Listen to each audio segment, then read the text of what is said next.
I witness news కి స్వాగతం. Bulletin ముందుగా హెడ్లైన్స్ చూద్దాం. విశాఖలో ముగిసిన ఏపీ మాజీ సీఎం జగన్ పర్యటన.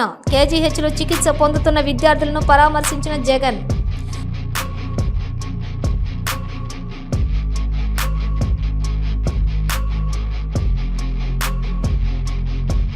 రాష్ట్రంలో 13 మెడికల్ కళాశాలల నిర్మాణం పనులు 20% కూడా పూర్తి కాలేదు. జగన్పై Anakapalli MP CM Ramesh fire. ప్రైవేటుకు పీకి తేడా తెలియని మాజీ ముఖ్యమంత్రి జగన్. విశాఖ దక్షిణ నియోజకవర్గం ఎమ్మెల్యే వంశీకృష్ణ శ్రీనివాస్ ఎద్దేవా. ప్రైవేటీకరణకు ఆద్యుడు జగన్ రెడ్డి అని స్వచ్ఛాంధ్ర కార్పొరేషన్ చైర్మన్ కొమ్మారెడ్డి పట్టాభిరామ్ వ్యాఖ్యానించారు.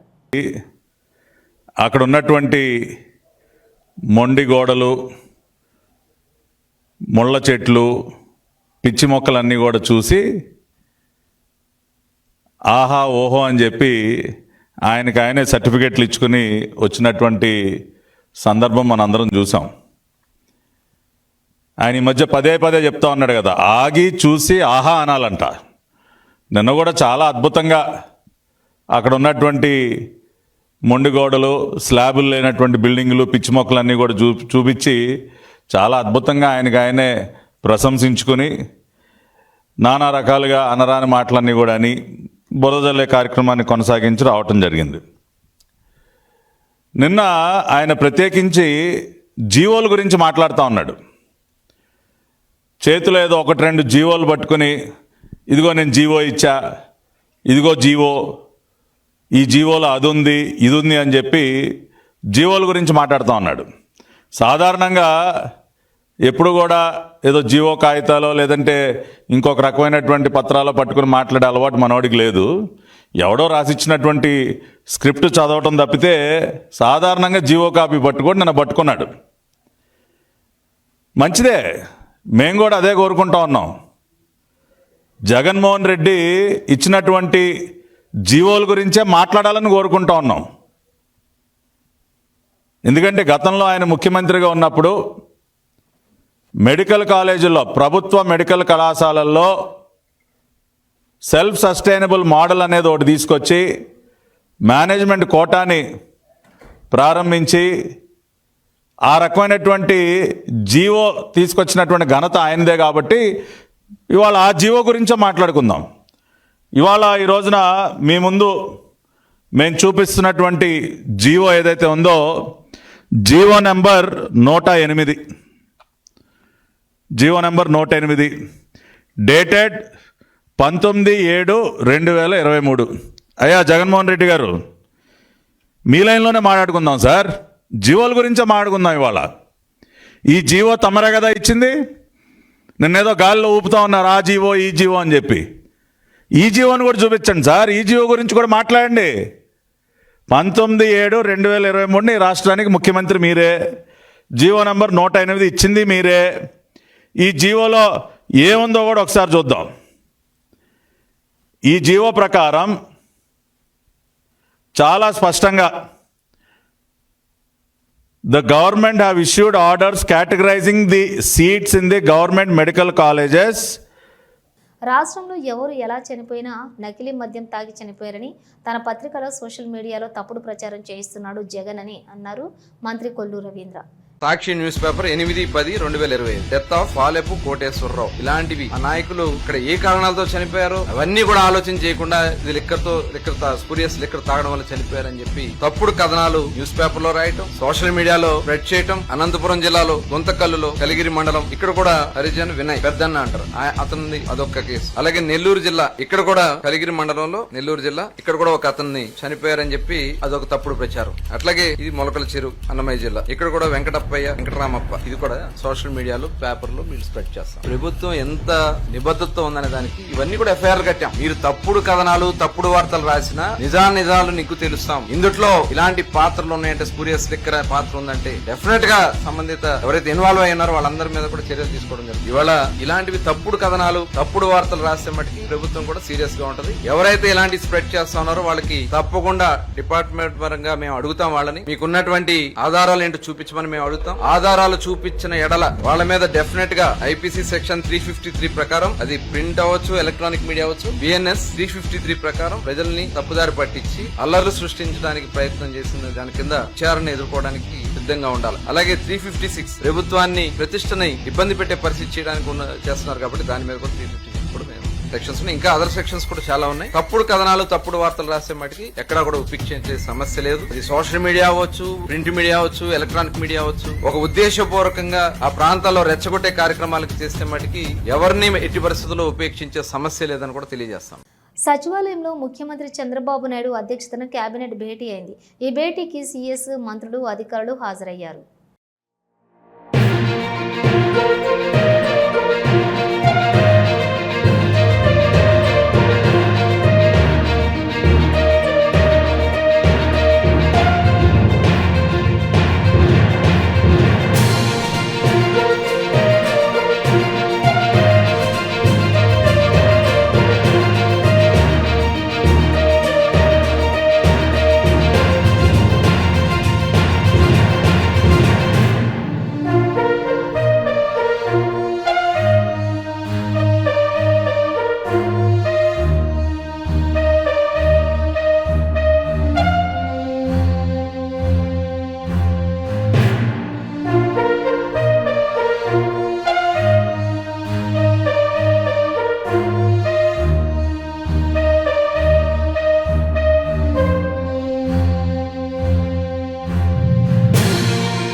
జనవరిలో జైహో బీసీ సదస్సులో జయచంద్రారెడ్డిని చేర్చుకొని తమ్మళ్లపల్లె టికెట్ ఇచ్చింది టీడీపీ.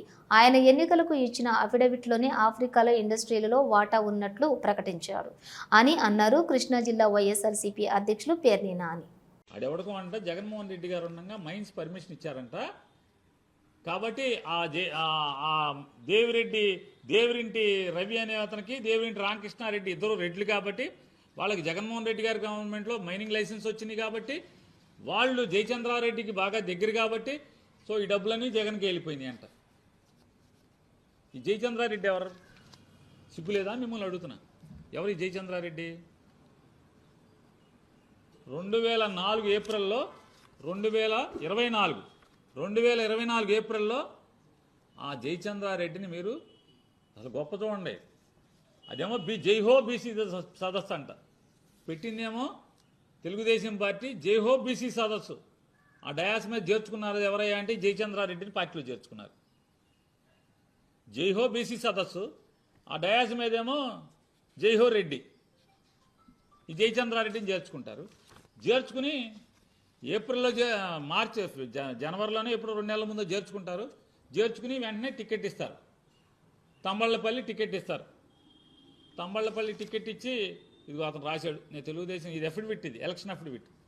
2024 జయచంద్రారెడ్డికి నేను డౌన్లోడ్ చేశా. 2024 ఎన్నికల్లో తెలుగుదేశం బీఫారం మీద పోటీ చేసినటువంటి Thamballapalle TDP candidate Jayachandra Reddy affidavit ఇది. దాంట్లో అతను రాస్తాడు ఏమని, details of investments in bonds ఒకటి. రెండోది ఏంటి, దాని కింద అతనికి ఎక్కడెక్కడ వాటాలు ఉన్నాయి,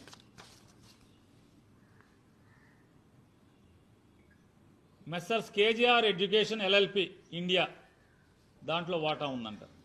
మెస్సర్స్ బ్రిగేడ్ కామెరికో ఈ ఇండస్ట్రియా ఎల్డిఏ అంగోలా సెంట్రల్ ఆఫ్రికాలో ఫ్యాక్టరీ ఉందని రాశాడు. ఒక ఫ్యాక్టరీ కాదు, ఎంఎస్ రిట్కో డిస్టిలరీ శారీ ఐవరీ కోస్ట్ వెస్ట్ ఆఫ్రికా ఇంకో ఫ్యాక్టరీ ఉందండి. అంటే ఆఫ్రికాలో ఇంకో చోట ఇంకో ఫ్యాక్టరీ. మూడో factory messrs Ritco distillery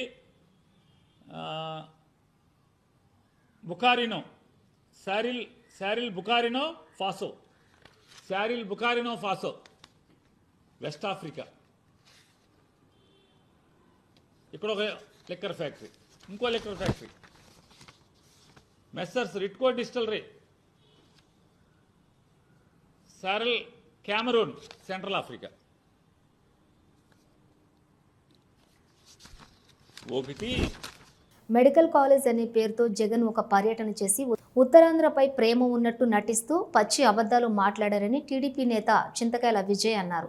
steel plant తీసేసి అక్కడ రాజధాని కడితే ఎలా ఉంటుంది అని ఎల్వి ప్రసాద్ను జగన్ అడిగారని, అలాంటి వ్యక్తి స్టీల్ ప్లాంట్పై ముసలి కన్నీరు కారుస్తున్నారని 2021లో అనకాపల్లిలో మెడికల్ కాలేజీ అని చెప్పి తరువాత నర్సీపట్నంలో పెడుతున్నానని అన్నారని, నర్సీపట్నంలో మెడికల్ కాలేజీ కోసం జగన్ కనీసం 11 కోట్లు ఖర్చు చేయలేదని, కానీ స్పీకర్ అయ్యన్న పాత్రుడు ఈ ఒక్క ఏడాదిలోనే నర్సీపట్నం మున్సిపాలిటీకి 23 కోట్లు ఖర్చు చేశారని గుర్తు చేశారు.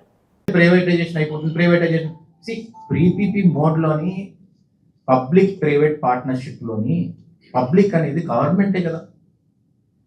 ఏదైతే ఎంటిటీస్ ఉంటాయో అంటే ల్యాండ్ కానీ లేకపోతే ఇన్ఫ్రాస్ట్రక్చర్ కానీ ఏదన్నా కానీ ఎవరన్నా వ్యక్తి వచ్చి ఆ పీపీపీ మోడ్లోని కన్స్ట్రక్ట్ చేసిన తర్వాత 30 ఇయర్స్కో 35 ఇయర్స్కో ఎలాగైతే జిఎంఆర్ ఎయిర్పోర్ట్ హైదరాబాద్ ఎయిర్పోర్ట్ని పీపీపీ మోడ్లోనే తీసుకొని దాన్ని మళ్ళీ తీసుకొచ్చి గవర్నమెంట్కే కదా అప్పచెప్తారు. ఇప్పుడు గవర్నమెంట్కి అప్పచెప్తున్నారు కదా, కానీ నువ్వు ఏమాత్రం కూడా దాన్ని పట్టించుకోకుండా పీపీపీ మోడ్ అనేది మాట్లాడకుండా, ఎందుకంటే నీకు ఆ టెర్మినాలజీ తెలియట్లేదు, దాని గురించి డీప్గా స్టడీ చేయట్లేదు. బూట్ మోడల్ అంటారు, బిల్డ్ ఓన్ ఆపరేట్ ట్రాన్స్ఫర్ అని, దాని మీద కదా హైవేస్ డెవలప్ చేశారు. ఈరోజు మరి ఎయిర్పోర్ట్ అథారిటీ వాళ్ళే కదా భోగాపురం తీసుకున్నారు, దాన్ని తీసుకొచ్చి జిఎంఆర్కి ఎందుకు ట్రాన్స్ఫర్ చేశారు? వాళ్ళకి ఒక ఎక్స్పీరియన్స్ ఉంటుందని చెప్పి. ఈరోజు అందుకనే చంద్రబాబు నాయుడు గారు ఏంటంటే ఎవరో ఒకరు వచ్చి ఏదో కట్టేయడం కాదు, పీపీపీ మోడ్లోని ఎట్టి పరిస్థితుల్లో ఈ మెడికల్ కాలేజీలో ఒక ఎక్స్పీరియన్స్ ఉన్న కంపెనీస్ కడితే, అంటే ఒక ఎక్స్పీరియన్స్ ఉంది బ్యాక్గ్రౌండ్ నుండి టాటా సైన్సెస్ లాంటి వాళ్ళు కానీ టాటా ఇన్స్టిట్యూట్స్, ఇప్పుడు క్యాన్సర్ హాస్పిటల్ కట్టారు, అప్పుడు రతన్ టాటా గారు వచ్చి ఇనాగ్రేట్ చేశారు తిరుపతిలోని. ఆ క్యాన్సర్ హాస్పిటల్ ద్వారా ఎంతమందికి ఈరోజు సేవలు అందుతున్నాయి. అపోలో వాళ్ళు కూడా మెడికల్ కాలేజెస్ ఉన్నాయి హైదరాబాద్లోని, అక్కడ వాళ్ళు ఏ విధంగా ఇన్ఫ్రాస్ట్రక్చర్ డెవలప్ చేసుకొని తీసుకెళ్తారు, ఇవన్నీ కూడా వాళ్ళ చేత చేయించి ఎట్టి పరిస్థితుల్లో కూడా ఈ పీపీపీ మోడ్లో వెళ్తూ దాని పర్మిషన్స్ కూడా స్ట్రక్చర్డ్గా ఉండాలని. అంటే ఏంటి, ఈరోజు నేషనల్ మెడికల్ కౌన్సిల్కి ఇన్ ప్రిన్సిపల్ అప్రూవల్ ఉండదు. రాజ్యసభలో మా ఎంపీ గారు క్వశ్చన్ అడిగితే ఆ క్వశ్చన్లోని ఆ లిస్ట్లో 13 దాంట్లోని 2 ప్రైవేట్ కాలేజీలు ఉన్నాయి, మిగతా దాంట్లోని ఒక్క దగ్గర కూడా నర్సీపట్నం పేరు ఉండదు. ఈ రోజు వచ్చి నర్సీపట్నంకి అన్ని ఉన్నాయి, అన్ని పేపర్లు ఉన్నాయి, స్పీకర్ అబద్ధం ఆడుతున్నాడు, చంద్రబాబు నాయుడు అబద్ధం ఆడుతున్నాడు అని చెప్పి ఇష్టం వచ్చినట్టు ఏదో మాట్లాడేస్తే ఆన్ పేపర్ ఏది? ఈరోజు నేను స్ట్రైట్గా అడుగుతున్నాను, ప్రెస్ వాళ్ళకి కూడా నేను ఈ పేపర్ ఇచ్చేస్తాను, ఈ స్ట్రైట్గా అడుగుతున్నాను. వేమిరెడ్డి ప్రభాకర్ రెడ్డి గారు ఈరోజు అడిగిన క్వశ్చన్లోని మాకు ఎక్కడా కూడా ఎట్టి పరిస్థితుల్లో మీరు చూస్తే details of the colleges applied for letters of permission LOP from the state of Andhra Pradesh in the last 5 years దీంట్లో ఒక్క దగ్గర కూడా నర్సీపట్నం. విశాఖలో ఏపీ మాజీ సీఎం జగన్ పర్యటన ముగిసింది. నర్సీపట్నం పర్యటన అనంతరం విశాఖ KGHలో చికిత్స పొందుతున్న విద్యార్థులను జగన్ పరామర్శించారు. కురుపాం గిరిజన గురుకుల పాఠశాలలో జాండీస్తో 2 బాలికలు మృతి ప్రభుత్వ నిర్లక్ష్యానికి నిదర్శనమని మాజీ ముఖ్యమంత్రి వైఎస్ఆర్సీపీ అధ్యక్షులు వైఎస్ జగన్ మండిపడ్డారు. గిరిజన విద్యార్థుల సంక్షేమాన్ని ప్రభుత్వం పూర్తిగా గాలి కొదిలేసిందని ఆగ్రహం వ్యక్తం చేశారు. మరోవైపు వైఎస్ఆర్సీపీ తరపున వారికి 5 లక్షల చొప్పున పరిహారం ప్రకటించారు. హాస్పిటల్లో ఉన్న పేషెంట్స్ అందరినీ కూడా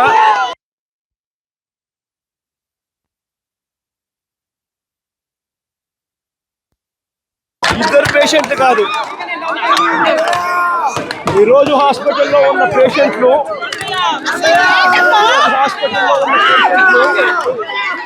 65 మంది పేషెంట్లు 65 మంది పేషెంట్లు 65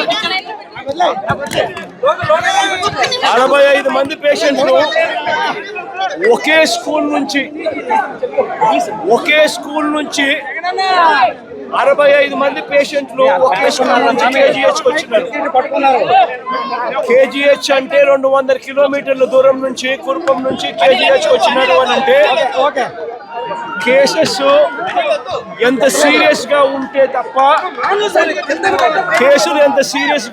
తప్ప అక్కడ నుంచి 200 కిలోమీటర్లు ప్రయాణం చేసి విశాఖపట్నం KGHకి తీసుకొని వస్తారు.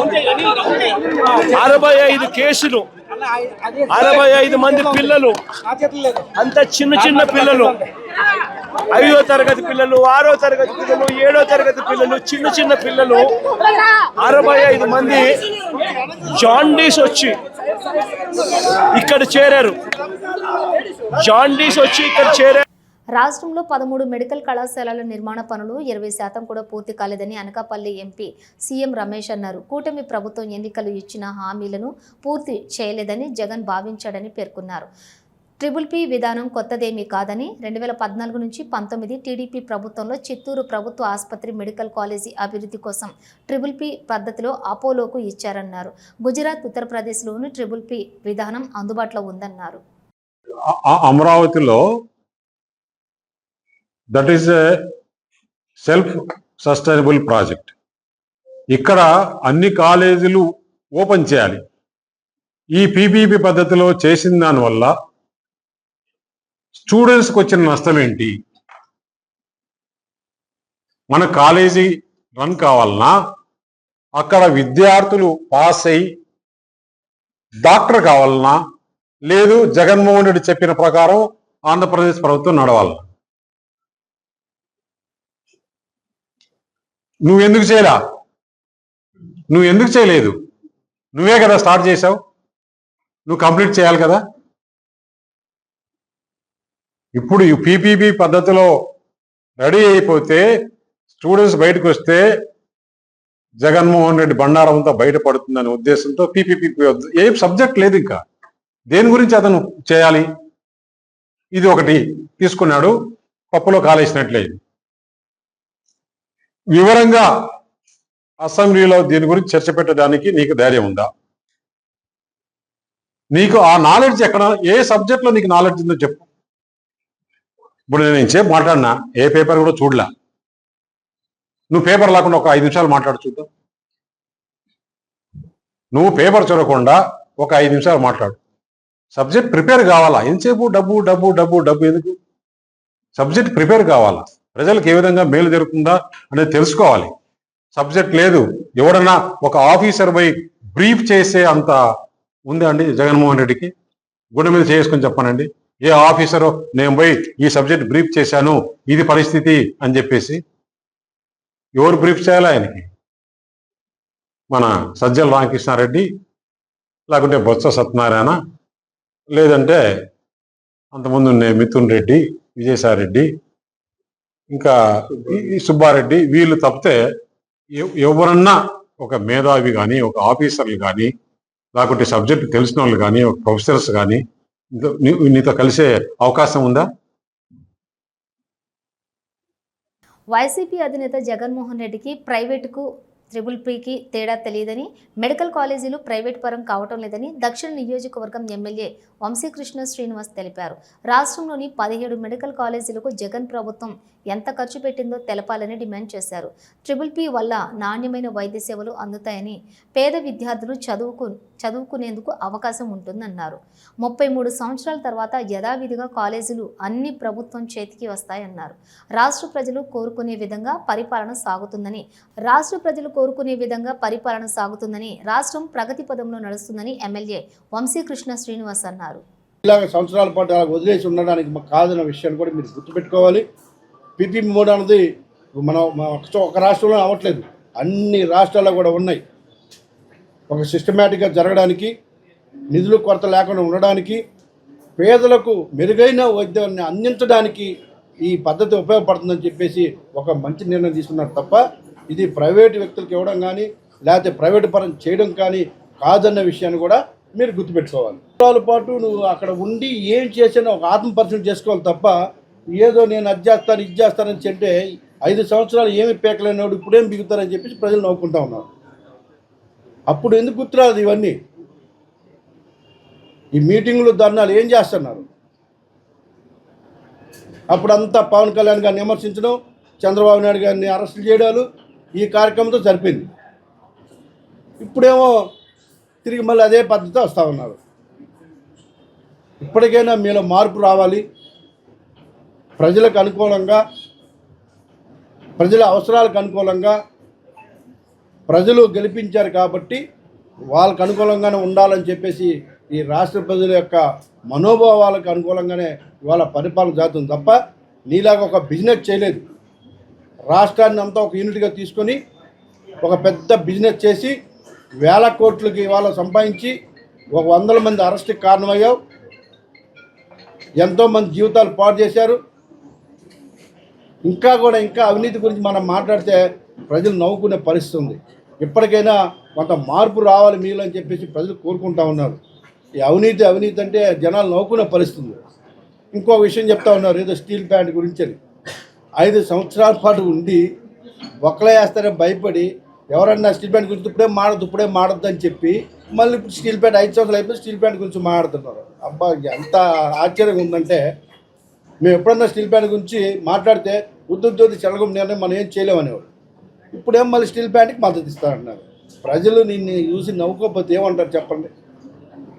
కూటమి అధికారంలోకి వచ్చిన తర్వాత రాష్ట్ర ప్రభుత్వం నుంచి వివిధ రూపాల్లో ఒక 2000 ములకల చెరువు కల్తీ మద్యం విషయంలో టీడీపీ పెద్దలను వదిలేసి కల్తీ మద్యానికి పట్టుకున్న ఒక మహిళా సీఏని బాధ్యురాలిని చేశారని ఆరోపించారు వైఎస్ఆర్సీపీ మహిళా విభాగం అధ్యక్షురాలు వరూదు కళ్యాణి. సారావారి పాలన కాస్త కల్తీ సారా పాలనగా ఈరోజు మారిపోయింది. అలాగే చీఫ్ మినిస్టర్ పరిపాలిస్తున్నట్టుగా లేదు, చీఫ్ లిక్కర్ మాఫియా పరిపాలిస్తున్నట్టుగా ఉంది ఈ రాష్ట్రంలో. అలాగే ఇది మంచి ప్రభుత్వం కాదు, కల్తీ మద్యంలో ముంచే ప్రభుత్వం అనే విషయం తేలిపోయింది. అలాగే తీసుకుంటే ఇది సుపరిపాలన కాదు, కల్తీ పాలన అనే విషయం అర్థమైపోయింది. ఏమంటే వీళ్ళు చెప్తూ ఉన్నారు ఇది కూటమి ప్రభుత్వం అనేసి. ఇది కూటమి ప్రభుత్వం కాదు, కల్తీ ప్రభుత్వం అనే విషయం తేలిపోయింది.